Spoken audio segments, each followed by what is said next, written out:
ওষুধ আল্লাহ কোথায় কি গো এটা অ্যান্টিবায়োটিক নাকি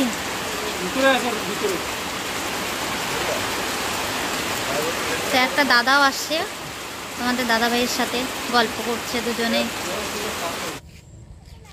হ্যালো এভরিওয়ান, তো কেমন আছো সকলে? আশা করছি সকলে খুব ভালো আছো, সুস্থ আছো। তোমাদের ভালোবাসা ঠাকুরের আশীর্বাদে আমরা অনেকটাই ভালো আছি।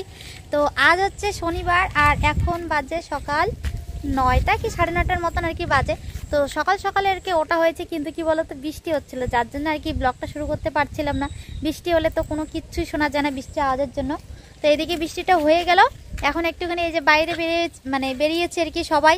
এদিকে এই যে দুই ভাই বোনে দেখো মাম্মাম সোনা বাবাকে হাত ধরে ধরে হাঁটা শেখাচ্ছে। ছেড়ে দিবে না কিন্তু মাম্মাম, পায়ে পড়ে গেলে ব্যথা পাবে। হাই হাই বললো মাম্মাম তোমাদের সকলকে। তো কি বাবা তুমি হাঁটা শিখতেছো? হাঁটা শিখতেছো তুমি? হাই করে দাও তো বাবা, হাই করে দাও, হাই করে দাও। এই বসে না বসে না, হাই করো হাই করো হাই করো, এরকম করে হাই করো। এই যে করবে করবে, তুমি হাতটা ছাইড়ে দাও, করো। হ্যাঁ হাই, দেখছো এই যে সোনা বাবা হাই করে দিল, সোনা বাবা হাই করে দিল তোমাদেরকে। তো আজকে কিন্তু সত্যি ভীষণ ভালো লাগছে, মানে কি যে ভালো লাগছে কি বলবো। শুধু আমার না, সব দিক দিয়ে ভালো হয়েছে। কতদিন ধরে যে শুধু রোদ আর গরম রোদ আর গরম, মানে বৃষ্টির তো কোনো দেখাই নেই। অনেকদিন পর আজকে একটু বৃষ্টির দেখা হলো। তো আজ হচ্ছে শনিবার, আজকে বৃষ্টি শুরু হয়েছে। তো মোটামুটি হয়তো এক সপ্তাহের মতন বৃষ্টি থাকতেও পারে, বলা যায় না। কারণ শনিবারে বৃষ্টি নামলে একটানা এক সপ্তাহের মতন বৃষ্টি হয়। তো আজকে একটুখানি বৃষ্টি হয়েছে, এদিকে ধান ক্ষেতগুলো একটু জল পেলো, এদিকে গাছপালাগুলো একটু আর কি বৃষ্টিতে স্নান করলো, মানে সব দিক দিয়ে আর কি ভালো হয়েছে। এখন কি বলবে বলো? সবার আগে আমি দেখেছি উপরের দাঁতটা আর নিচের দাঁতটা ভাইয়া দেখেছে হচ্ছে নন্দী দিদি। আর সবার উপরের দাঁতটা দেখেছে আমি। বলি কি যে দেখো দেখো মা, ভাই টয়লেট করে দিয়েছে, দেখো দেখো দেখো দেখো দেখো দেখো টয়লেট করে নাচতেছে। এ সোনা বাবা তুমি এটা কি করলে? বৃষ্টির দিনে এই একটা সমস্যা, ছোট বাচ্চাগুলো একটু পরপরই টয়লেট করবে। নিয়ে আসো আসো আসো বাবা আসো। ইস ইস, এখন একটু একটু সোনা বাবা আর কি নিজে থেকে আর কি একা একা এক পা করে আর কি ফেলে, মানে নতুন নতুন হাঁটা শিখছে তো, যার জন্য একদম সেই খুশি। দিদি হাঁটাচ্ছে আর কি হাসতেছে। ফেলো না সোনা, আনো। তো চলো বন্ধুরা, এখন থেকে ব্লগটা শুরু করলাম। তো সকালের কাজ বাজ তো সকাল সকাল হয়ে গেছে। তো খাওয়া দাওয়া কিন্তু আমাদের হয়ে গেছে বৃষ্টির মধ্যে। বৃষ্টি হচ্ছিলো ভীষণ, তো তখন তো কোনো কিছু করতে পারছিলাম না, সোনাও ওই ফাঁকে ঘুমিয়েছিল। তো যার জন্য ভাবলাম যে না, বৃষ্টির মধ্যে খাওয়া দাওয়াটা করে নে। আর সেদ্ধ ভাত ঠান্ডা হয়ে গেলে তো ভালো লাগে না। তো আলু কাঁকরোল সেদ্ধ দিয়েছিল মা ভাতে, আর ডাল সিদ্ধ করেছে। আর সকাল সকাল আজকে মা রান্না করেছে। মাকে কিন্তু আমি রান্না করতে বলিনি, মা নিজে থেকেই আর কি রান্না করতে গেছে। কারণ দেখলো তোমাদের দাদাভাইয়ের কি যেন বলে শরীরটা খারাপ, এদিকে আমি সোনাকে খাওয়ানো দাওয়ানো, এদিকে টুকটাক এগুলো কাজে ব্যস্ত। তো যার জন্য আর কি আজকে একটু চোখ খুলেছে আর কি মার। তো চলো, ওয়েদারটা ঠান্ডা হয়ে বেশ ভালো লাগছে। অনেক দিন ধরে রোদ গরম, মানে যখন যেটা শুরু হয় তখন তো সেটাই চলে। তো এখন এই যে আজকে বৃষ্টি শুরু হলো, বলা যায় না এখন হয়তো বৃষ্টিই চলবে। এই একটা অদ্ভুত জিনিস, মানে যখন কি বলতো, যখন একটানে বৃষ্টি হতে থাকে আমাদের কৃষকদের তখন একদম টেনশন যে বৃষ্টি হচ্ছে, এদিকে চাষাবাদ নষ্ট হয়ে যাচ্ছে। আবার যখন বৃষ্টি হয় না, মানে এক লাগাতার রৌদ্রু গরম যাচ্ছে, তখন আবার বৃষ্টির জন্য হা করে থাকি আমরা, যে একটু বৃষ্টি হলে মানে সব দিক দিয়ে আর কি উপকার হতো। তো অনেকদিন ধরে বৃষ্টি হয় না, ধান টানগুলো নষ্ট হয়ে গেছে জানো তো। তো দেখা যাক, এখন যদি কয়েকদিন টানা বৃষ্টি হয় তো একটুখানি আর কি ধান টানগুলো ভালো হবে একদম। ছি মামা তুমি কাদাতে নিয়ে গেছো ভাইকে, এদিকে আনো আনো আনো, তোমার কাকু দেখলে বকা দিবে। কাদা কইরো না ওকে এত সকাল সকাল, আনো আমি কোলে নিতেছি। তো চলো একটু সোনাকে নেই, তারপরে তো আরও কাজ বাজ রয়েছে, আর দুপুরে তো রান্না বান্না রয়েছে। তো এখন থেকে ব্লগটা শুরু করেছি, তোমরা আমার সঙ্গে থাকো। আর তোমাদের দাদাভাইকে তো ভেবেছিলাম আজকে সকাল সকাল হসপিটালে নিয়ে যাব আর কি। তো তারপরে ওই পাশেই দাদার ওইখান থেকে ওষুধ নিয়ে আসলো। দাদাটা বললো আরও একটু মানে পাওয়ারই ওষুধ দিয়েছে, যে এটা খেয়ে মানে দেখতে বললো আর কি হয়, তারপরে আর কি হসপিটালে অ্যাডমিট করতে বলেছে। তো সোনা বাবা না থাকলে তো কালকে রাত্রিবেলায় নিয়ে যেতাম, যে হারে আর কি জ্বর এসেছিলো, আরও শরীরটা খারাপ দেখে এই কয়দিন ধরে আমরা ব্লগ দিতে পারিনি। মানে আমি একা হাতে এদিকে সংসারে কাজবাজ করবো, সোনাকে সামলাবো, নাকি তোমাদের দাদা ভাইয়ের মানে কেয়ার করবো, ওকে দেখবো, নাকি ব্লগের কাজ করব, মানে কি বলি আর, এমন একটা সমস্যার মধ্যে পড়ে গেছি না, যার জন্য এই কয়দিন ধরে ব্লগ দেওয়া হয়নি। তো আজকে একটু শরীরটা মোটামুটি ভালো হয়েছে। ভালো আর কোথায়, জ্বর তো এই যে এরকমই, এই ভালো, এই আবার একটু পরে জ্বর কখন চলে আসবে কোনো ঠিক নেই। তো তবু আর কি কয়েকদিন ধরে ব্লগ দেওয়া হচ্ছে না। তো আজকে ভাবলাম যে না, যতটুকু টুকটাক করে করতে পারি অতটুকু করে করতে হবে। কারণ কি মানে বলবো, এই কাজটা যদি এখন আমরা না করি তাহলে আমাদের চলা সত্যি খুবই মুশকিল হয়ে যাবে, যার জন্য করতে হবে, কষ্ট করে হলেও করতে হবে। বাবা চলো আসো, এই যে আঙ্গুল ধরো, আসো আসো, আঙ্গুল ধরো, চলো। হাঁটি হাঁটি পাপা, হাঁটি হাঁটি পাপা। হ্যাঁ হ্যাঁ, এদিকে দিদির আঙ্গুল ধরেছে, এদিকে আমার আঙ্গুল ধরেছে। ইস, হ্যাঁ নিয়ে আসো দুটো। আর তোমাদের দাদাভাই এই যে খাওয়া দাওয়া করে ওষুধ টষুধ খেয়ে আবার শুয়ে পড়েছে। কেতা ঠাতা দেখো, এই গরমের মধ্যেও কাঁথা গায়ে দিয়ে ঘুমাচ্ছে। এই কদিন তো ওর জন্য আমাদেরও একদম ঘুমানো খুবই কষ্ট হয়ে গিয়েছিল। কারণ আজকে তবু তো ওয়েদারটা একটু ঠান্ডা ঠান্ডা, আজকে তবু ঠিক আছে। এই কদিন যা গরম, আর এই গরমের মধ্যে ফ্যান ট্যান অফ করে ঘুমানো, মানে কি বলি আর। তো এখন দেখি, ওরে বাপরে, আবার জ্বর আসছে গো, সেই গরম হয়ে আছে, আবার তো সেই গরম আছে শরীরটা। একটু আগে দেখলাম হাত পাগুলো ঠান্ডা, এখন আবার সেই গরম হচ্ছে। এদিকে এই যে বৃষ্টির মধ্যে খাওয়া দাওয়া করেছি, কিন্তু বৃষ্টির জন্য বাসনগুলো মাজতেই পারিনি, সব জমিয়ে রেখেছি। তখন বৃষ্টিটা নাই, চলো ওগুলো তাড়াতাড়ি করে ধুয়ে নেই। এদিকে আবার দুপুরে রান্নারও সময় হয়ে আসলো। আর সোনাকে ওই যে মার কাছে দিয়ে আসলাম, যে আমি এদিকে তাড়াতাড়ি করে কাজগুলো করে নিই।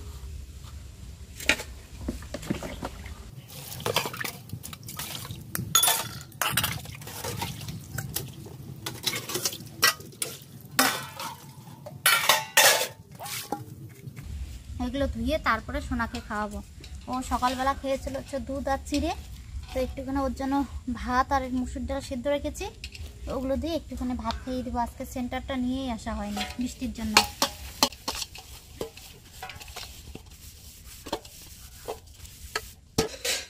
আর যখন ভাবি একটু তাড়াতাড়ি কাজ করব, তখন ততই আরও লেট হয়ে যায়, জানো তো। এইটুকু রাস্তা আসতে, কলেপার থেকে বাসনগুলো নিয়ে আসতে এই হাতা কতবার যে পড়লো, মানে কি বলি আর। তো এখানে এসে আবার পড়লো, তো থাক ওইভাবেই রেখে দিলাম, পরে আবার ইউজ করার সময় জল দিয়ে একটু ধুয়ে নেব। তো এইদিকে কয়েকটা ড্রেস ছিল, বাসনগুলো মেজে ধুয়ে কলপারে রেখেই তাড়াতাড়ি করে জামা কাটা ওইদিকে ধুয়ে নিলাম। তো এইদিকে তো রৌদ্র নেই, তো তবু এখানে আর কি দিয়ে রাখলাম, হাওয়াতে যদি একটু আর কি শুকায়। তো গেছিলাম একটু শাক তুলতে, তো এসে এই যে তাড়াতাড়ি করে স্নান করে এদিকে বসালাম রান্না, দুপুরের রান্না আর কি। তো চালগুলো একটু ঝেড়ে নিচ্ছে, কারণ এগুলো রেশনের চাল, ঘরে চাল বাড়ন্ত হয়ে গেছে, মানে ধান রয়েছে, ভাঙাতে হবে আর কি মেশিনে। তো তোমাদের দাদাভাইয়ের শরীর খারাপ, যার জন্য আর কি মানে ভেঙে আনতে পারছে না, শরীরটা ভালো হোক তারপরে। তো যে কারণে কয়েকটা দিন রেশনের চালে আর কি খেতে হচ্ছে, রেশনের চালে খাচ্ছি। তো চালগুলোর মধ্যে একটু পোকা ধরেছে, যার জন্য আর কি ঝেড়ে নিলাম। তো চলো এদিকে ভাতটা বসিয়ে দিলাম, আর গ্যাসের মধ্যে আর কি এদিকে ডিমটা সিদ্ধ বসাবো। আর এইদিকে দেখো বুলবুলিরা বৃষ্টির জল পেয়ে মনের আনন্দে স্নান করছে। এদিকে সবজিও ঘরে শেষ হয়ে গেছে, শুধু বাড়িতে রয়েছে আলু, আর এখানে একটা আলু রয়েছে, বাকি আলুগুলো ওই ঘরে আমাদের উত্তরের ঘরে বারান্দা রয়েছে, একবারে অনেকগুলো আলু নিয়ে আসছে তোমাদের দাদাভাই, যার জন্য নষ্ট হয়ে যাবে দেখে আর কি ওইখানে ঢেলে রাখা হয়েছে। আর রয়েছে কয়েকটা লঙ্কা, পেঁয়াজও আছে এখানে 2-3টে, আজকের আর কি হয়ে যাবে। সেই ধোয়া আছে, একদম ঘরে থাকাই যাচ্ছে না। তো সবজি না থাকলেও কোনো ব্যাপার না, আজকে এমনি তো সবজি টবজি রান্না করব না, আজকে রান্না করব হচ্ছে ডিম। এই যে তো ডিমটা আর কি গ্যাসের মধ্যে সিদ্ধ করে নিব। বাপরে বাপ, তাকানোই যায় না, এত ধোয়া হয়েছে। আলু দিয়ে আর কি ডিমের ঝোল করব। আর এগুলো কিন্তু আমাদের বাড়িরই মুরগির ডিম।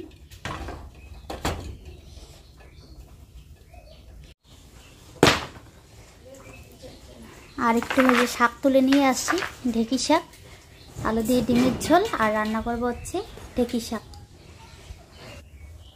তো চলো তাড়াতাড়ি করে শাকগুলো বেছে নেই। নাই করে দেখো অনেকগুলোই কিন্তু শাক তুলেছি। প্রথমে তো ভাবলাম শাকই নেই, তারপরে খুঁজে খুঁজে মানে পাশের বাড়ি একটা ভাস থেকে নিয়ে গেছে, ও মোটামুটি অনেকগুলোই শাক তুলেছে। তো এইদিকে দেখো আমিও অনেকগুলোই নিয়ে আসছি। একদিনে তো এতগুলো খেতেই পারবো না, 2 দিনের হবে। 2 দিনের কালকের একটু কম হবে, তো তবুও আর কি একটু বেশি হবে, রেখে দেবো। ওগুলোই কালকের আমার তো হবে খাওয়াটা, কারণ তোমার দাদাভাই খুব একটা ভালোবাসে না, খেতে লাগে তাই আর কি খায়। মারও আর কি অল্প হলে হয়, ঢেঁকি শাক খেলে নাকি ব্যথা হয়। আর আমার কাছে ঢেঁকি শাকটা সত্যি খুবই ভালো লাগে, অন্য অন্য শাকের থেকে আর কি প্রিয় শাক বলতে পারো একটা। তো আজকে মানে ঘরে যে ডিম ছিল, ডিমের কথা ভুলে গেছি। প্রথমে ভাবছিলাম কি রান্না করব, তারপরে আর কি ডিমের কথা মনে পড়লো। মানে একটা মুরগি এখন ডিম পারে, তো কয়েকদিন খাওয়া হয়েছে ডিম, ভেবেছিলাম হয়তো শেষ ডিম নেই ঘরে। তো পরে দেখলাম আর কি 5-6টা ডিম রয়েছে, তার মধ্যে যে 5টা সিদ্ধ বসালাম, একটা রেখে দিলাম, একটা অমলেট টমলেট মানে খাওয়া হয়। তো পরে ভাবলাম যে আলু দিয়ে ডিমের ঝোল করবো, আর একটুখানি শাক হলে তো ভালোই হয়, তাই না? তো অনেকদিন ধরে ঢেঁকি শাকটা খাওয়া হয় না, তো যার জন্য ভাবলাম যে একটু ঢেঁকি শাকই তুলে নিয়ে আসি, যার জন্য অন্য শাক আর তুললাম না। নাহলে বাড়ির সামনে এমনি অন্য শাক তো ছিলই, আমাদের মূলা শাকগুলো ডাঁটা শাকগুলো হয়েছে একটু একটু করে, ওগুলো আর কি নেওয়া যেত। তো পরে ভাবলাম যে থাক, ওগুলো অন্যদিন খাবো, তাই না?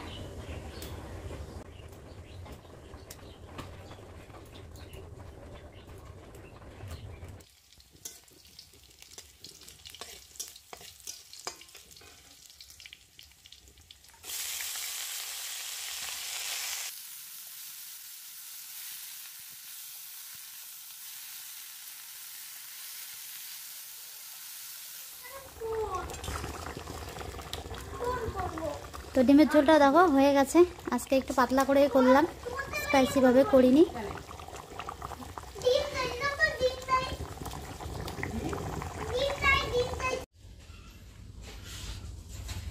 এখন কেমন লাগতেছে শরীর বলো?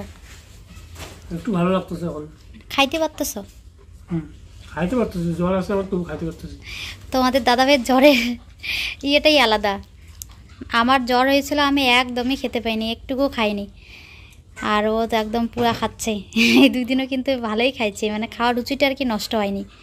তো আজকে আবার দেখো যে আমি তো ডিমের ঝোল আর শাক ভাজা করেছি, তাড়াহুড়োর মধ্যে আর বেশি কিছু রান্না করিনি। সোনাকে স্নান টান করানোর ছিল, ও তো স্নান না করিয়ে মাটি শরীর নিয়ে ঘুমিয়ে পড়েছে। তো আবার দেখো এখানে যে সাথে আমাদের গাছের একটা কাঁচা লঙ্কা এনে দিলাম, সাথে হচ্ছে পেঁয়াজ, কাঁচা পেঁয়াজ, লবণ নিয়েছে একটু। তো মার খাওয়া হয়ে গেছে, মাকে আগে খেতে বললাম, খেয়ে আর কি সোনাকে ধরতে বললাম, তো এখন আর কি আমরা খাচ্ছি। তো আমার জন্য এই যে নিয়ে নিয়েছি এখানে ভাত। লবণ লাগবে আবার, তরকারি বেশি করে খাও, ঝোল করছি সবজি।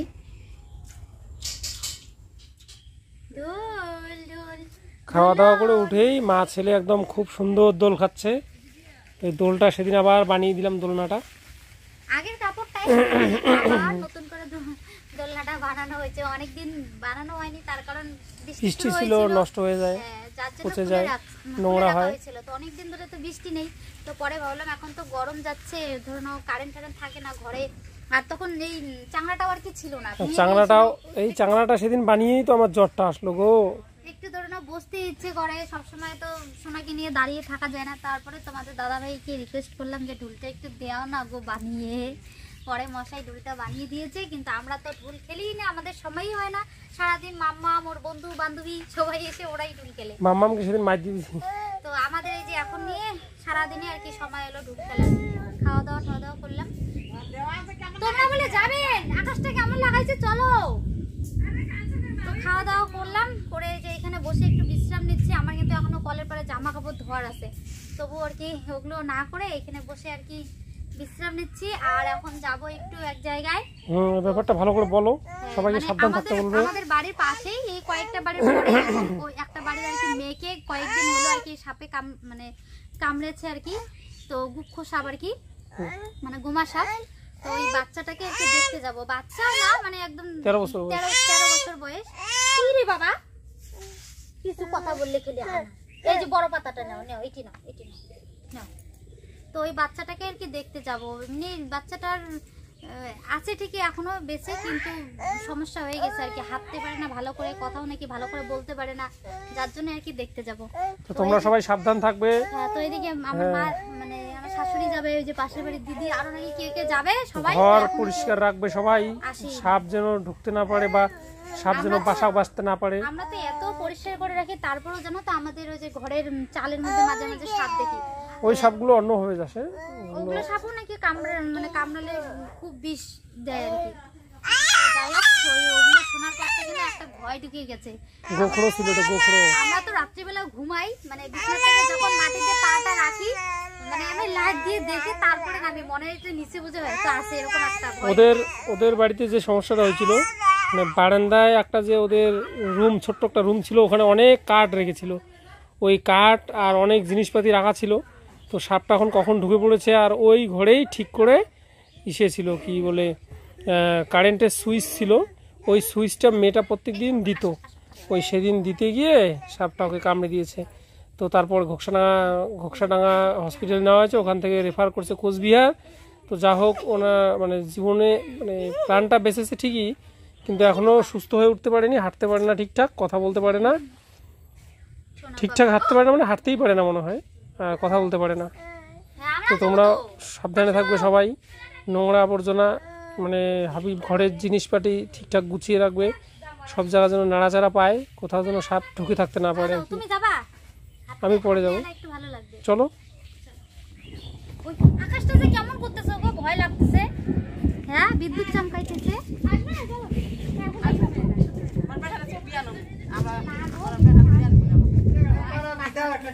তো এই যে আমরা চলে আসছি দেখতে, পাশেই, বেশি দূর না, 300 মিটার দূর হবে আমাদের বাড়ি থেকে। এই যে আমাদের এই যে মাম্মামটা, ছোটো মাম্মামটা, একে কামড় দিয়েছিল। তো ইফেক্টটা তোমরা দেখলে আন্দাজ করতে পারবে যে কতটা বিষধর সাপ। এই দেখো পায়ের এই জায়গাতে কামড় দিয়েছিল, এই জায়গাতে, আর এগুলোতে মনে হয় বিষ ছিটকা পড়ছে, দেখো একদম ফোসা পড়ে ঘা হয়ে গেছে। ধরে রাখছিল নাকি পায়ের মধ্যে, তোর কামড়ে ধরে রাখছিল তাই? দেখছে পাটা ফুলেও আছে অনেকটা। এই হচ্ছে সাপের ছবল, সত্যি কতটা বিষধর, মানে ভয়ই লেগে যায়। আমার তো শুনে ভয় পেয়ে গেছিলাম যে এখনো নাকি ঠিকঠাক কথা বলতে পারে না, হাঁটতে হয়তো ঠিকঠাক পারে না ঠিকই, কিন্তু ও কিন্তু ঠিকই কথা বলতে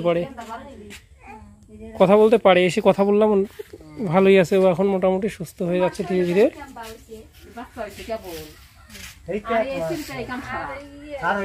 আর এই যে সামনে যে ঘরটা দেখতে পাচ্ছ, ওই যে ছোট বারান্দার রুমটা, ওই রুমটাতেই সুইচ বোর্ডটা ছিল, ওইখানে সুইচ দিতে গিয়ে সন্ধ্যাবেলার ঘটনা। কয়দিন হলো বনুদা মোটামুটি আজকে? এই তো আজকে শনিবার না, 8 দিন। 8 দিন, পাক্কা 8 দিন হলো। 8 দিনে এই অবস্থা হচ্ছে। যাই হোক, আজকে বাচ্চাটাকে দেখে একটা জিনিসই ভালো লাগতেছে, যে ও সুস্থ হচ্ছে অনেকটা ভালো হয়েছে, হাঁটতেও পারে, কথাও বলতে পারে। কোন মানুষের কথা শুনে আমরা তো ভয় পেয়ে গেছিলাম, যে কে যেন বলতেছিল যে ও হাঁটতে পারে না, কথা বলতে পারে না, সত্যি একটা ভয়ের ব্যাপার, তাই না? আর গোমা সাপ তো নিউরোটক্সিক, মানে গোখরো যেটাকে বলি আমরা মানে গ্রামাঞ্চলের ভাষায় বলি গোমা সাপ। গোখরোরও অনেক প্রজাতি আছে, এর মধ্যে নাকি আমরা যে সাপুড়িয়া ডেকেছিলাম, মানে সাপটা ধরার জন্য যে এসেছিল, সে বলেছে এটা নর্মাল গোমা, মানে গোখরো, যেটা আর কি আরও যে বিভিন্ন ধরনের বেশি বিষাক্ত যে গোখরোগুলো আছে ওগুলো নয়, যেমন চন্দ্রবোড়া ঠিক না, ওটা কি বলে, কিং কোবরা হলে আরো ভয়ানক হতো, মারাত্মক হতো।